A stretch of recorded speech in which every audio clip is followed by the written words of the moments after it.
So we made a video of the 10 fragrances that you need to try this winter time, but we mixed them. This is for the OGs, the real ones, the ones that have been with me since the beginning of the channel for just straight up fucking clones. Let's go. What's going on, guys? My name is Neve. Welcome back to AROMATIX. You guys know the sacrifice that I made starting this fragrance channel on like clones? The amount of lawsuits, the amount of hate, the amount of looks to this day that niche snobs, niche brands, and just all these exclusive fucking brands that don't invite me, that hate my guts because I just kept it real and because I just love to help people by giving us clones. So today, we're gonna give you more clones. These are the best ones for the winter time. But we don't just cover clones here, you guys. We really talk about a lot of things. This is really annoying me. It's a tag of the shirt. It's from Lululemon, by the way, you guys. This is called the Be Calm t-shirts. By the way, I'm gonna be starting an athleisure wear brand as well because I'm so sick and tired of tailoring everything. And I'm so grateful for you guys making a lot of this happen by your continued support. So stay tuned for that. Anyways, if you want to know about stuff like that, follow me on TikTok and on Instagram. It's Neeb Life. And I think here it's called Neeb's Life on YouTube. All right, moving on. Let's go ahead and get started with one of the first ones on this list that is an absolute mother 10 out of 10. I talked about Titan and I love you, Titan, but this shit right here is insane, bro. Look at the bottle. This is a ceramic on the front infused with a regular on the... Bro, who hurt Riffs? Who hurt Riffs? Because they just came out with some crazy stuff, bro. Ceramic cap with the scroll. And they were just like, okay, we're about to throw the scroll open and make y'all take notes because they're killing the game right now. Rise smells like this nutty, sexy, dark, slightly smoky roasted toffee and chestnut. This is Stronger With You Parfum mixed with an accord of toffee and slight bit of leather. Absolutely insane, phenomenal projection and performance. It's a 10 out of 10 for me, okay? Like, bro, that's just mind-blowing. I love Stronger With You Parfum, all right? And I love the brand Armani. I love the owner, may he rest in peace, and the entire team. This is still a great fragrance, and they know that. And I would still tell them the same thing. And I love them and respect them. It's not my fragrance, I didn't make it, but this is an amazing fragrance. All day. Riffs, you're doing a great job. Moving on. This is... let's slow it down a little bit, okay? I can't give you 10 out of 10 out of 10 out of 10 for every single one of them. Although this video should be titled 10 out of 10 must-have clones for the winter time. This is also another one. This one has some kind of like therapeutic vibe to it too. It's got lavender and honey. And for the most part, when I was in college, I used to have like this diffuser while I was studying and I would place in it some clove, cardamom, and lavender, and maybe even some vanilla, some natural vanilla. And I would have it diffuse while I'm studying. This smells like a combination of lavender, maybe a slight bit of spice, not so much. Maybe a slight bit of aromatics like sage or something like that, something herbal with honey. And it smells a lot like a Penhaligon's fragrance. I think it's sartorial. The scent profile is beautiful. It's very calming and smooth. It's not a fragrance that's designed to really project and slap people. It's more so comforting and like cuddling vibes, but also mature. It's a very classic scent profile. When you use lavender, that's kind of, you know, a lot of barbershop-y scents that started with lavender and fern, etc., has this classic feel because they were some of the first ones to start it. Sartorial is like $200 to $300. It's not worth it to be such a classic scent, but then also not really project or perform. The perfumery and the artistry of it is pretty damn nice, and credits to the perfumer. But a lot of times, even these clones are given by those same perfumers. So it's not like these brands are not really using GCMS machines. They're also working with the same factories, okay? So this basically smells like sartorial, and please understand what you're getting with this scent profile. This isn't anything that's going to be like wear to a date or anything like that. This is like you're lounging around at home. You're basically cozied up, right? And maybe you have the fireplace going, hot cocoa, and you just want to smell rich, mature, and also have a therapeutic vibe to it. If you like older schooled fragrances, think of something like Dolce & Gabbana Pour Homme, right? That old dark tobacco. Well, no, it was not a dark tobacco. It was a leafy green aromatic tobacco, along with this very foamy and fluffy lavender. this is what you end up with. And even sartorial, I mean, you can argue and say that it has that vibe too. So kind of reminds you of it with the addition of honey. This is an excellent fragrance if you like those vibes. This is one of the ones where it's like, make sure you like it before you go and grab it. Whereas Rise is just like, dude, get it. All right, just get it. Next one, moving on. So Rayhaan, I know it gets a lot of glaze, man. They gotta chill out with that stuff because I'm not gonna lie, it does seem like when influencer after influencer after influencer, it's kind of like, okay, bro, like, is it just because it's paid, or is it just, you know, everybody's hyping each other up, or is there actual quality? So the one that I picked for this video and that I personally really enjoy, and you'll understand why, is the black one. This is Rayhaan's, I don't even remember the name of it, okay? But they have Terra, they have the Atlantis. This is the one that I like the most, okay? Terra is okay. Atlantis, for the price, is actually pretty good for the summertime. Smells like Virgin Island water. And this is another one that at the price point is pretty good. It has a very youthful clubbing style of DNA that's been kind of dressed up a little bit. Now imagine if Ultramall had a blanket of sophistication with like this resinous, powdery iris and also some woods like vetiver. It smells like the newer Dior Homme Parfum. That's what this one reminds me of. And to give you a bit more context, Dior Homme Parfum was perfumed originally by Francois Demaquis, and that formulation, unfortunately, has been discontinued for some materials you can't use anymore. The newer formulations and the newer fragrances have been reformulated by a whole different perfumer, MFK, the same person who makes Baccarat Rouge 540, etc., who also made Ultramall. So what it smells like now, the new Dior Homme Parfum, is kind of like this Ultramall infusion with the old Dior Homme Parfum. It's like a shadow of what it was. So when you get this, don't be surprised when you can smell like this Ultramall DNA, but maybe more powdery and woody, because that's exactly what I get.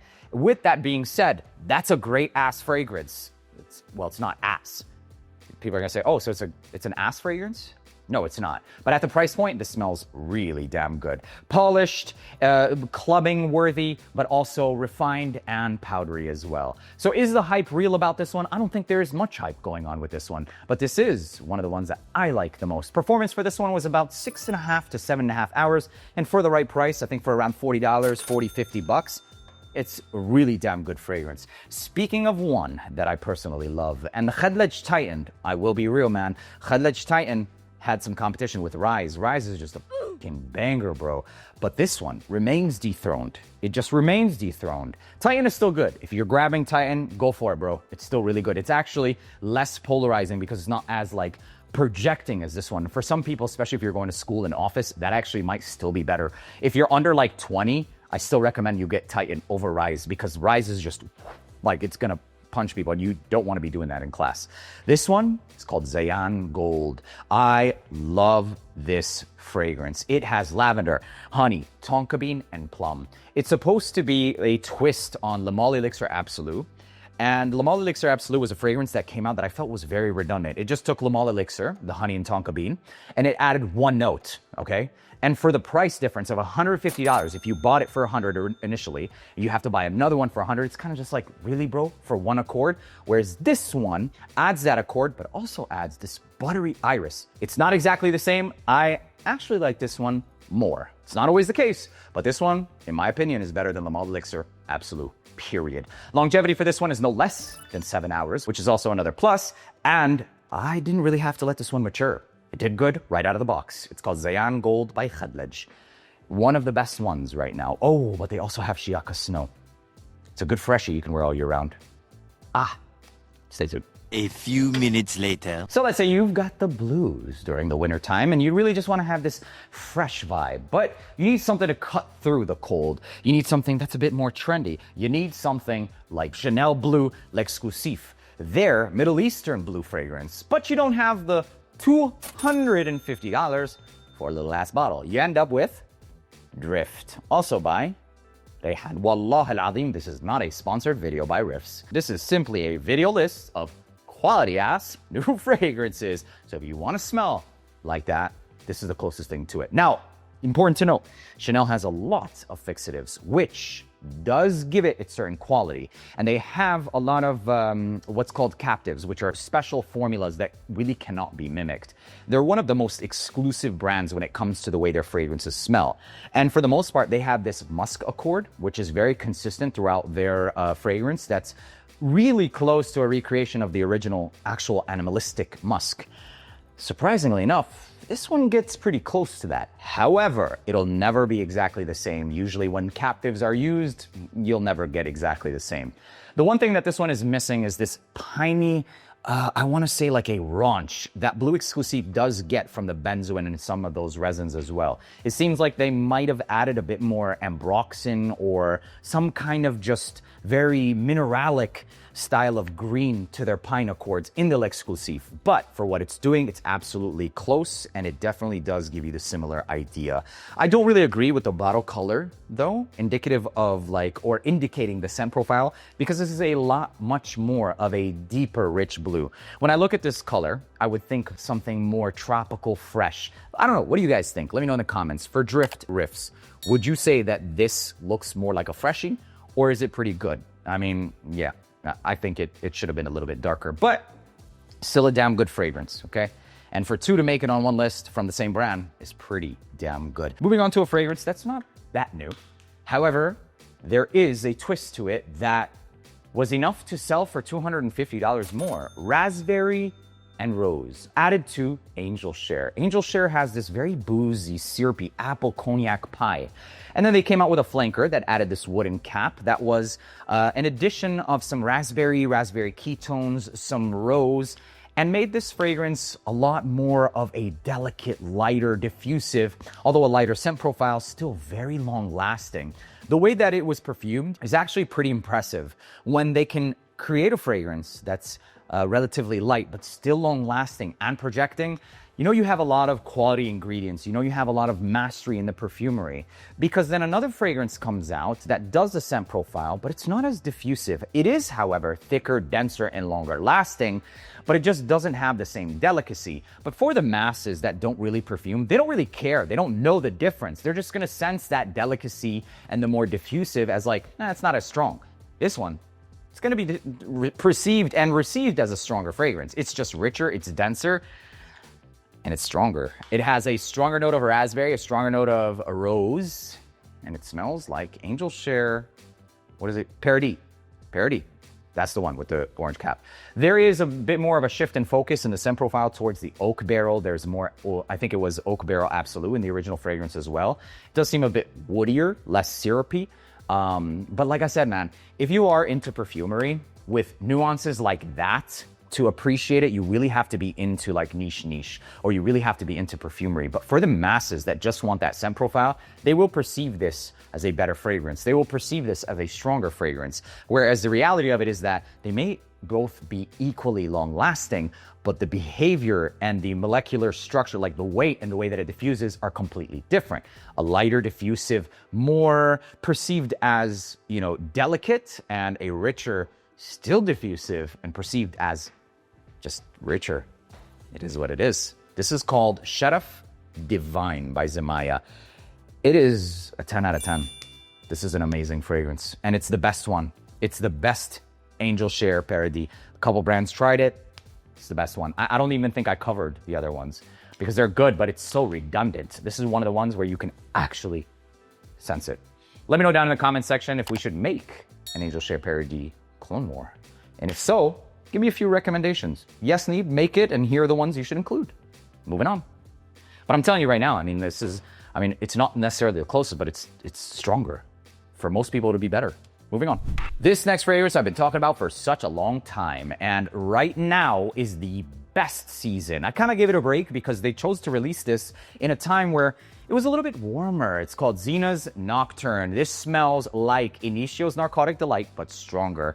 Very similar to the case that I was talking about with the Angel Share Paradis, because that fragrance in itself, I believe, has a combination of like some hedione and some florals to really give it this cloudy 3D projection effect, whereas this one just goes straight deep dive into it with an extrait concentration. So you end up with a longer lasting, richer scent profile. Both fragrances are not the most projecting in the world, the combination. It's a cherry, boozy, ambery vanilla scent with some spice, except the cherry to my nose personally and to many is not medicinal in this one. It's an actual rich red candied style of cherry with booze. Very sexy scent profile, but the way that this one is composed is definitely one that's more for dates and sexy. It doesn't really scream. Similar case for Narcotic Delight, the original, and similar case for this, but this is still, in that scenario, stronger. This one gives me at least 2 hours longer than Initio's Narcotic Delight. I personally love both fragrances, but if I were to go out and I want to actually smell like the scent, this is the one I would go with. It's called Nocturne by Zena. Relatively hard to find, but you can find a lot of these fragrances on shoparomatics.com. Some of the lowest prices, and we're working on getting a lot of exclusive fragrances from here. There's a fragrance that smells like Outlands, but better. There's more notes to it and stuff, but I'll save that for a future video. Moving on to a fragrance that's pretty exotic. That's the best way I would describe this. It's got this Granny Smith green apple with a metallic style of spiced saffron and super dark leather. It's called Vulcan Black. Inspired by Xerjoff, Tony Iommi deified the black version. This is you guys, this is damn near a one-to-one. If you have any fragrances that do like apple and saffron, for the most part, they tend to smell very similar. And it does place me in a vein of fragrances like Brioni EDP, the black bottle. And it also places me in the vein of like Mont Blanc Legend Night. But that one has a lot more vanilla. It's a lot more synthetic. This is niche in a bottle. And it's just so damn close. Honestly, in this style of fragrance, I don't even think that like a clone war would be worth making, because it's just so, all the accords and notes in this is very like in your face. It's apple, it's saffron, it's leather. That's it. So if they make clone wars, I don't think it would be the smartest idea to make multiple clones, because this fragrance in itself is so unique that there isn't going to be like this mass demand for this. It's not that mass appealing, but what it is extremely different. Granny Smith green apple, saffron, and dark leather. Simple as that. It's called Vulcan Black, the newest one that's been added. And I think it's going to be out during Black Friday, because it's called the Black Friday Limited Edition. I don't know exactly how limited it's going to be, or if even that. Last but not least, Khandlaj is also adding another fragrance to their Shiaka line. It's this white fragrance called Shiaka Snow. I know there are a lot of people that love to still wear freshies during the winter time. And if there is one freshie, like just straight up fresh, that lasts surprisingly, but is still so basic that people love, is Louis Vuitton's Meteor. It does last. It's got this mandarin orange, a musky backbone that's powdery and a little peppery. Except for the price, it's like, dude, just get a Zaro Chrome Extreme. But a Zaro Chrome Extreme would never be something I recommend for the winter time, because it just does not last. It barely lasts about 4 hours during the summertime, let alone during the winter time. Now, although this isn't the most traditional scent profile that I would personally go for during the winter time, and there are plenty of other fragrances that I would have recommended, I'm limited to a few fragrances right now. And I don't have a lot of the richer, sexier, denser fragrances. So, without repeating in multiple videos, I wanted to include something that's out of the box. This is perfectly good for that. It'll last. It has a very musky, powdery backbone with a peppery mandarin. Very simple, but this is absolutely longer lasting than a Zaro Chrome Extreme, and pretty damn close to Louis Vuitton's Meteor. Try it for yourself. A scent profile that's super, super fresh without the musky, the woods, won't really last the longest, but this one definitely does. What used to be a recommendation, a Zaro Chrome Extreme, has now been replaced by this, because it's better in every way. Projection, performance, longevity, and there you go. Scent profile is for those of you who like the classic but fresh fragrances, Shiaka Snow. There you have it, ladies and gentlemen. These were the top fragrance clones that you should check out right now. These are some of the newest ones. There's just so many fragrances coming out, and they're just crazy good. My name is Neeb. Thank you for tuning back in AROMATIX. If you had to pick one out of this list, actually no, tell me about the Clone War. Instead of making you guys comment two different things, should we make that Clone War? Because as of right now, the Sharaf Divine is exactly that. I'll see you in the next video. Peace.